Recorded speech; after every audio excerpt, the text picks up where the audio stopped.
Submission of entries is from February 28 to May 27, 2022. Grand draw is on June 18, 2022. Promo period is from February 28 to June 18, 2022. See posters for details. For DOH, FDA, CCH, UHSRR Permit Number 0087, Series of Mangin mainalamon sa pagpili sa kandidato. Mangin mabinantayon kag mainid sa mga ibutang sa pwesto.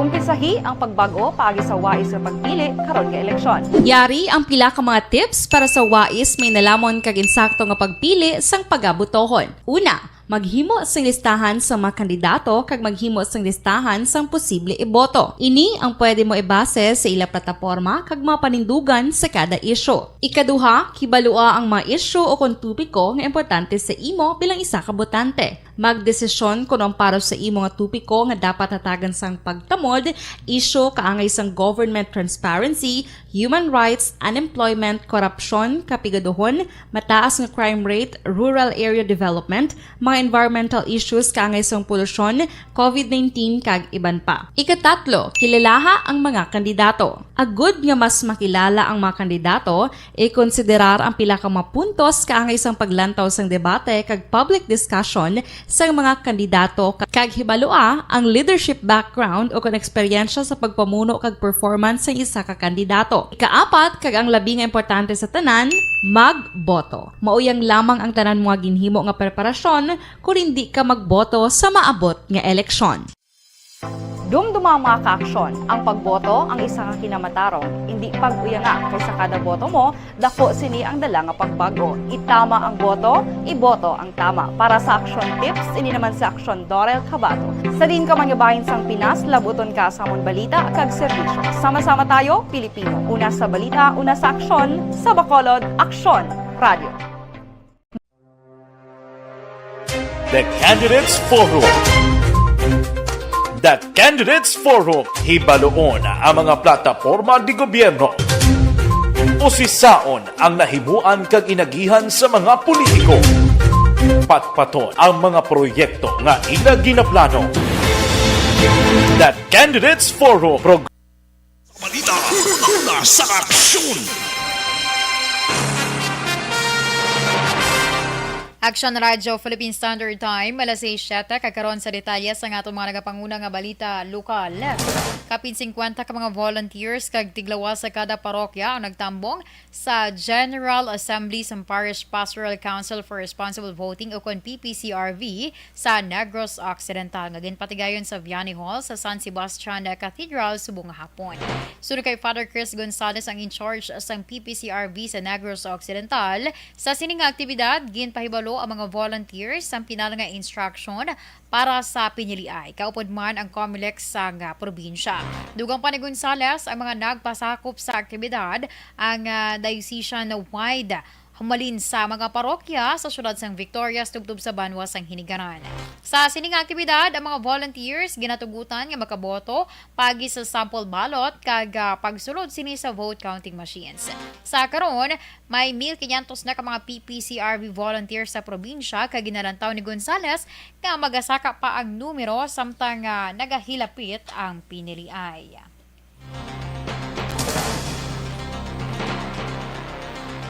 Sa iban nga balita lokal, gindulong na sa katapusan nga palahuwayan ang mag-asawa nga ginpamatay sa principal sa Oibico Bilbao National High School sa Barangay Puok, Banwa sang Hinubaan, Negros Occidental. Ini ang ginkompirmar ni Department of Education Negros Occidental Division spokesperson Ian Arnaiz sa interview sa Aksyon Radio Bacolod. Ang mga biktima nga sanday Christopher kaga Almarisa Aroy ang ginlubong sa Kawayan Public Cemetery bangod sila ang residente sa mga Banwa. Samtang nagapadayon naman ang debriefing nga ginahimo sang DepEd sa mga manunudlo sa mga bulutuan kag ginpadulungan man sang duha ka assistant superintendent sa good istoryahon ang mga ini. Nagserbi naman bilang bago nga principal sa mga bulutuan si Mr. Dan Ambagan. Liwat nga nagpanumdum si Arnay sa mga manunudlo, principal kay iban pa nga nagatrabaho sa DepEd nga kung may problema nga nagaluntad sa ila dapat magpadangat sang formal nga reklamo agud nga maaksyonan gilayon kag para matap na ang problema. Sa madumduman, ginluthang ang mag-asawa nga Aroy sa principal nga si Warren Escosar nga ginarikla o kung ginaligar, ireklamo ini siya sa nga maestra sang sexual harassment.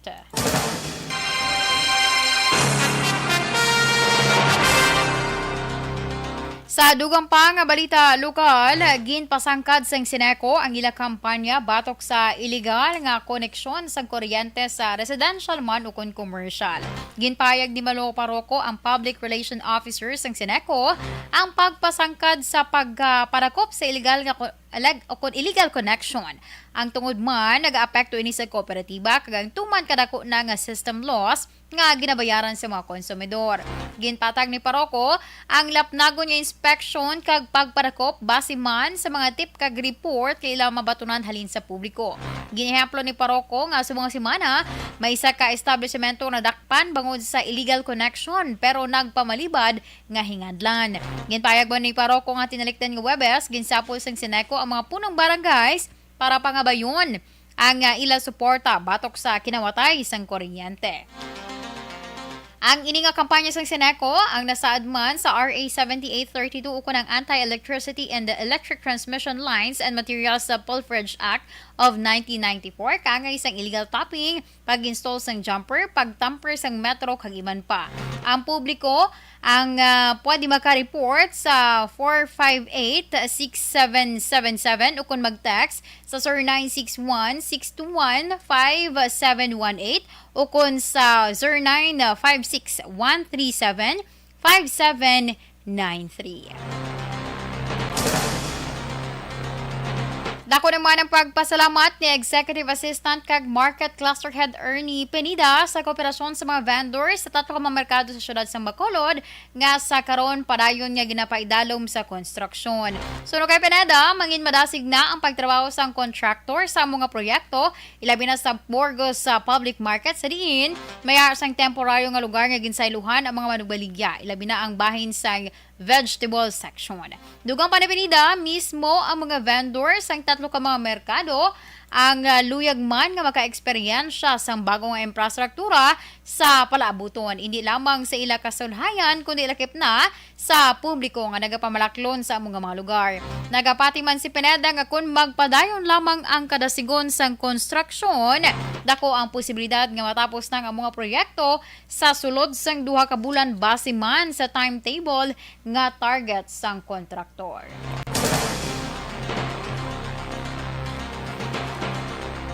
Sa kadapusan nga balita lokal, liwat naghatag sang panumdum sa mga Bacolod noon si Bacolod City Vice Mayor Elcid Familiaran, ang chairman sang local IATF sa syudad angot sa safety kag health protocol nga padayon ginapatuman sang gobyerno batok sa COVID-19.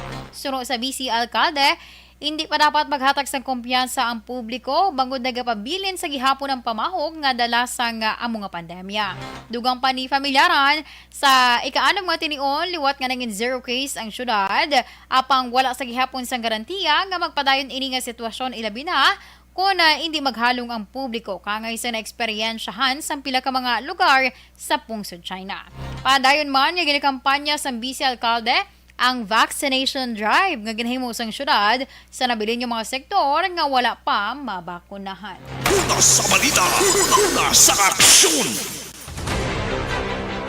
Aksyon Radyo Philippine Standard Time, alas 6:13. Santon Plus Gold.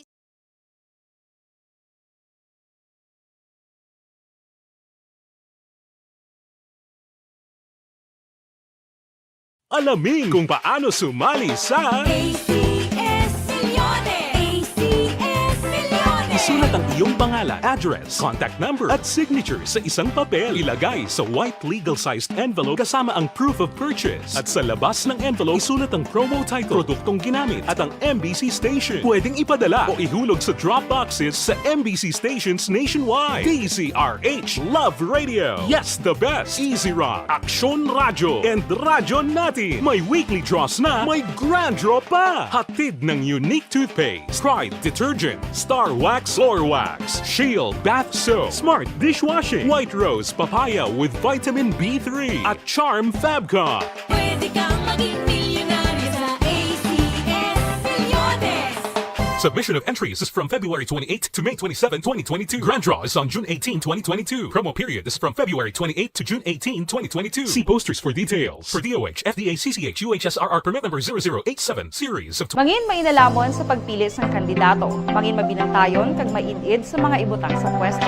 Umpisahi ang pagbago paagi sa wais sa pagpili karon nga eleksyon. Yari ang pila ka mga tips para sa wais may nalamon kag insakto nga pagpili sang pagabutohon. Una, maghimo sang listahan sa mga kandidato kag maghimo sang listahan sang posible iboto. Ini ang pwede mo ibase sa ila plataporma kag mga panindugan sa kada isyu. Ikaduha, kibalua ang mga isyu o kung tupiko nga importante sa imo bilang isa ka botante. Magdesisyon kung ang para sa imo nga tupiko nga dapat hatagan sang pagtamod, isyu kaangay sang government transparency, human rights, unemployment, korupsyon, kapigaduhon, mataas nga crime rate, rural area development, mga environmental issues kaangay sang polusyon, COVID-19 kag iban pa. Ikatatlo, kilalaha ang mga kandidato. Agud nga mas makilala ang mga kandidato, i-konsiderar ang pila ka mga puntos kaangay sang paglantaw sang debate kag public discussion sang mga kandidato kag hibalua ang leadership background o kon eksperyensya sa pagpamuno kag performance sang isa ka kandidato. Ikaapat kag ang labi nga importante sa tanan, magboto. Mauyang lamang ang tanan mga ginhimo nga preparasyon kung hindi ka magboto sa maabot nga eleksyon. Dumduma mga ka-aksyon, ang pagboto ang isa ka kinamatarong, hindi pag-uyanga kaysa kada boto mo, dako sini ang dala nga pagbago. Itama ang boto, iboto ang tama. Para sa action tips, ini naman sa Aksyon Dorel Cabato. Sa din ka man nga bahin sang Pinas, labuton ka sa amon balita kag serbisyo. Sama-sama tayo, Pilipino. Una sa balita, una sa aksyon, sa Bacolod, Aksyon Radio. The Candidates Forum. The Candidates Forum. Hibaluon ang mga plataporma di gobyerno. Usisaon ang nahimuan kag inagihan sa mga politiko. Patpaton ang mga proyekto nga ila ginaplano. The Candidates Forum, programa sang Aksyon Radyo Bacolod kag Northwest In nga magahatag kay gayunan sa publiko nga mas makilalaan sang husto ang mga kandidato sa 2022 national and local elections. The Candidates Forum. The Candidates Forum. Hosted by Aksyon Boy Duran with guest panelists Aksyon Fred Salanga, Aksyon Rex Cantong, Aksyon Art Tayupon, Aksyon Brian Morden, Aksyon Eric Magbanwa, kag Aksyon Marlon Genovea. Diri lang sa Aksyon Radyo Bacolod. The Candidates Forum.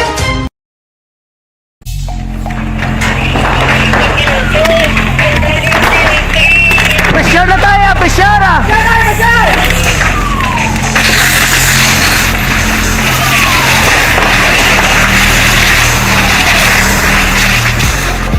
Every day is Fire Prevention Day. Gani importante nga maihibalo kita kung paano malikawan ang sunog. Yari ang pila ka mga action tips angot sa fire prevention. Sa tion nga maghalin sa balay, siguraduhon nga naka-unplug ang tanan nga saksakan. Likawan ang octopus connection o kung ang pagsaksak sang madamo o gamit sa isa ka outlet. Dapat wala man sang overloading sa mga saksakan kag lantawon kung masarangan ang mga appliances nga nakasaksaka. Likawan ang mga substandard nga kagamitan. Hindi pag i-charge ang gadget overnight kaang isang cellphone. Taguon ang mga posporo, lighter, kag iban pa nga flammable materials sa mga kabataan. Kag siguraduhon man nga malayo ini sa kalan. Siguraduhon man nga wala nagalik ang inyong LPG. Sa isa ka business establishment, dapat mayara sang fire extinguisher kag dapat nakahibalo ang tanan sa pag-usar sini. Hibaloon man ang expiration date sang fire extinguisher kag i-refill kung expired na. Magpreparar sang fire exit plan laki padiri ang emergency exit o kung ang lugar nga wala sang harang nga pwede guwaan sa tion sang sunog. Dapat nakasave sa inyong mga cellphone ang mga emergency numbers nga pwede tawagan sa tion sang emerhensya. Kung nagakalayo ang imo nga lawas, himuon ang stop, drop, kag roll. Para malikawan ang sunog, nagakinahanglan ini sang partisipasyon sang publiko. Kung nakahanda kita sa mga kalamidad, dapat preparado man kita sa sunog. Ini sa Action Daily Salazar para sa Action Tips nga nagapahanumdom nga maghalong sa tanan nga tion. Bangod sa pamahog sing COVID-19 pandemic, madamo sing kompanya kag local government unit ang nagpatuman sang work from home sa ilang mga empleyado. Naga-work from home kung naka-close contact sa nagpositibo sa virus o kung mismo nagpositibo sa COVID-19. Madamo sang benepisyo ang mahatag sang work from home, pero hindi naton malikawan nga ma-bored kag ma-stress bangod sa sini nga setup sa masobra na isa ka tuig nga pagpakiaway sa COVID-19. Base sa pagtuon sa United Nations International Labor Organizations, nagatugas sang stress ang tuman niya pag-usar sang gadgets kangay sang cellphone kag computer. Gani, iyarin tila ng mga poslanong nga action tips sa mga nag-work from home. Una, mag-set up sa workspace sa imong balay sa tuyo nga makafocus sa imong trabaho. Ang workspace ay hindi kinahanglan nga dako nga kwarto, ang importante, komportable ka sa imong trabaho. Matapos ang pila ka oras nga nagapungko ka mag-computer, dapat may tion nga mag-stretching agud malikawan nga ma-strain ang imong likod o konliog. Time management. Maghimo sa imong time schedule kag mga talapuson nga trabaho para maging organisado. Magkaon sa husto nga tion, labi na ang pamahaw kag pilion mapagkaon nga maka-boost sa imong memory, concentration kag alertness kaangay sa pumpkin seeds kag dark chocolate. Kung mayara sa mga online meetings, advance nga ipahibalo sa imong mga upod sa balay, agud malikawan ang mga disturbo. Ang pigaw nga internet connection ang makatugas sa stress, gani ipreparar ang backup kaangay sa ibang network na may maayong signal para sa mobile data. Take a few breaks. Ini sa tuyo nga hindi ma-drain ang imong brain, maghampang sa imong pet o kung magpumatit sa music. Sa tion nga may concern kag problema, ipabalo sa imong team leader o kung sa boss para masolusyonan. Sa work from home nga setup, ikaw ang may uyat sa imong nga oras.